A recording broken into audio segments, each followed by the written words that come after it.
This is me. That is my 8-year-old graduation present that I accidentally dropped on a hardwood floor in an airport bathroom once.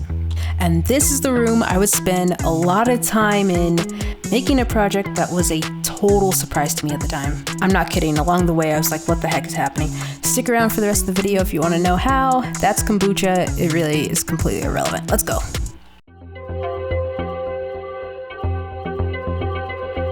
I have a history of making DIY vocal booths out of the most ridiculous things. That last one was a couch, by the way. I don't even know what I was thinking, but you know, sometimes you can't wait for a $10,000 studio, so I just did it. This one was the one I actually made for this project. It was made out of PVC pipe, mattress padding, and just general soundproofing stuff. It didn't sound amazing, obviously, but it did sound better than if I had nothing, so that was cool. I spent the next month and a half writing, arranging, composing, recording vocals using that vocal booth. In Logic 10 on my dinosaur of a computer. The processing speed was so slow, it was painful at times, so painful, but I got through it. It was a month for music, a month for vocals, and then I sent it off for mixing. Usually I like to mix myself, but I just didn't for this project.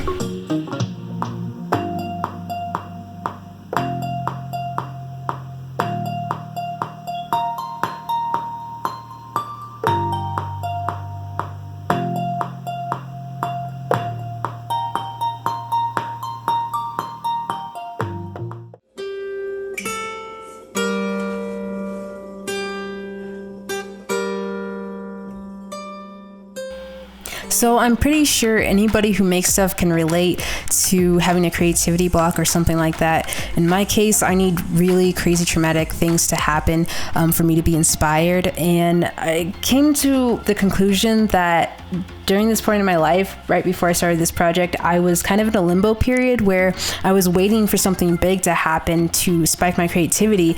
And it occurred to me that I have tons of personal stories from my past that I just haven't shared.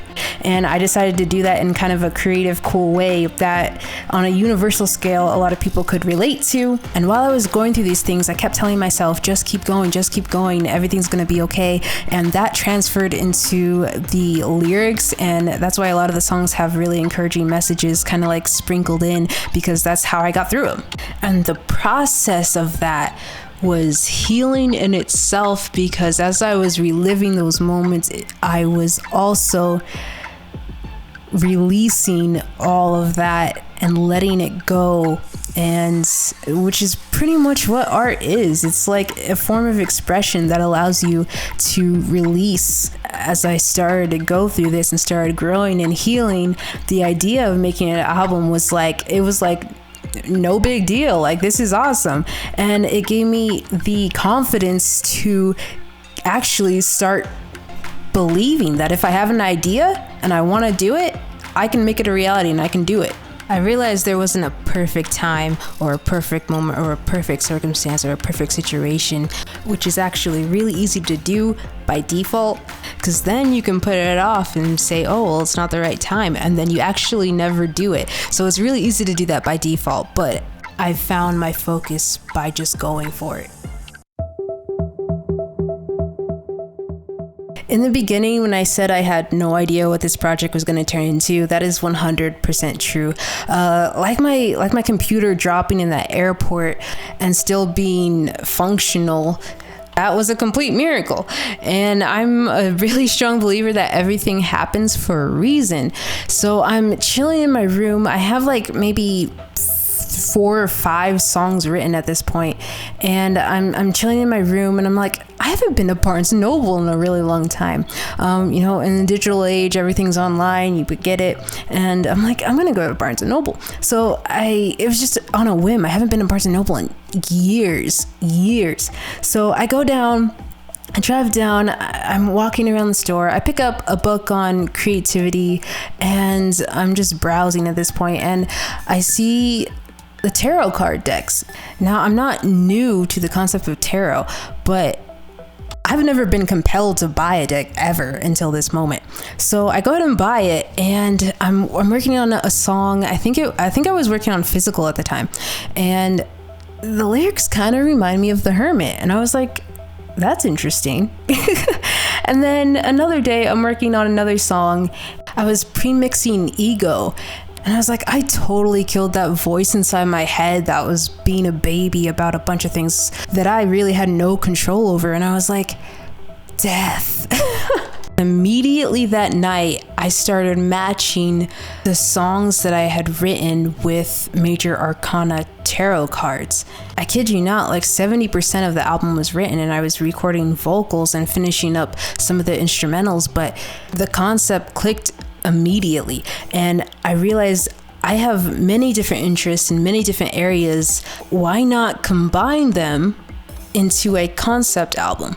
And this is what the creative process is. It's not immediately you know everything that you're gonna do. You have to go through certain steps in order to get to the next step. So I had to write the songs in order to start to associate them with this thing that, hey, maybe this could be that, and no, that's not a good idea, but yeah, that's a good idea. I didn't write the songs to match the cards, I matched the cards to the songs. A couple weeks later, I came up with the idea of doing the pick a card style that is very popular on YouTube with the actual album, and I obviously didn't share this. I shared this with very few people. The people like my mixing engineer and my other videographer that I had worked with out of Brazil, and also my animator that I was planning on having animate the visuals, but that didn't work out. But anyway, like I shared it with very few people, and I was like, this is kind of a cool concept.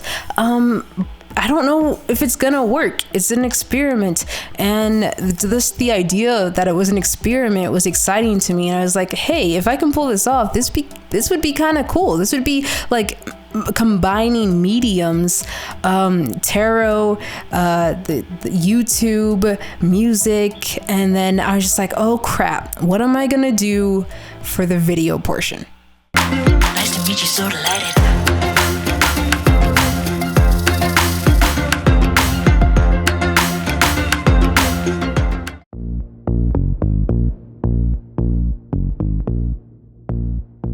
I have a really strong background in video. That's what I went to college for. So I was thinking about, what am I gonna do? I don't want to just have the audio playing, you know, on the background on YouTube. I wanted to add another element. So I wanted a visual. I wanted something to kind of correlate and symbolize what I was trying to convey. Now, before I had even started working on the music for the Major Arcana album, I had written a song called Shades. Now, the Shades music video was being produced by a videographer, Carolina. She works out of Brazil.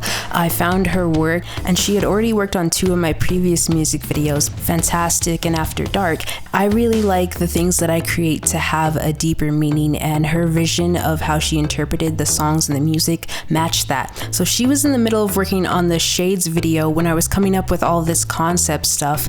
So when I started matching the songs I had written to the Arcana cards, the world matched absolutely perfectly with Shades. So I decided to use that as the middle point, the interlude between the progression of my personal story. So it just added another layer in both literal and symbolic symbolism. It's part of a whole nother story, but also a turning point that separates the 2 acts of Major Arcana. Hi everyone, my name is Caroline. I'm director of Shades. I hope you enjoyed the music video, and please really support Nima's in her work. She's an amazing artist.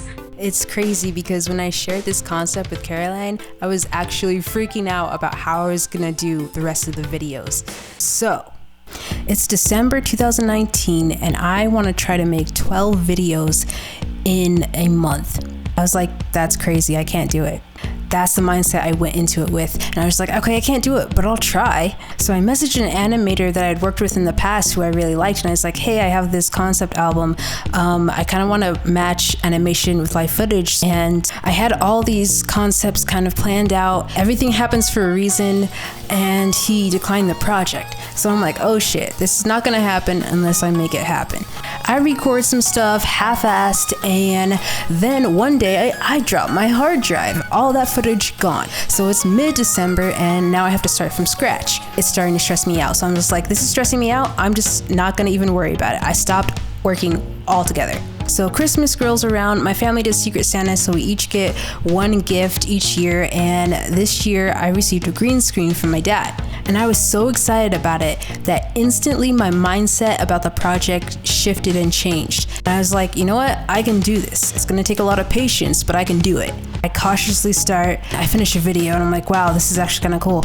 And then I start working on another one, and it's kind of looking cool. And I just keep going, and now I'm like actually enjoying the process, and I'm like, wow, this is kind of fun. And then I'm like, nobody's business. It's not even hard anymore. I'm just going through these videos like they're cake, using skills that I've acquired over the years, learning new skills along the way, compositing that footage with free for commercial use footage, using blending modes, which if you don't know what blending modes are, they're basically letting alpha and luma and color channels shine through, and how different channels and layers interact with each other, but not just, oh, that looks good, but creatively and intentionally placing certain images, certain concepts together in order to get my message across. And I know these aren't full-on music videos, they're kind of a blend between music videos and visualizers, but things like keyframing to add another layer onto my message that was intentional,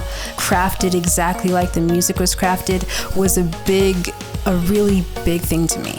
And that's averaging 3 videos a week. I finished 11 of the 12 videos in a month.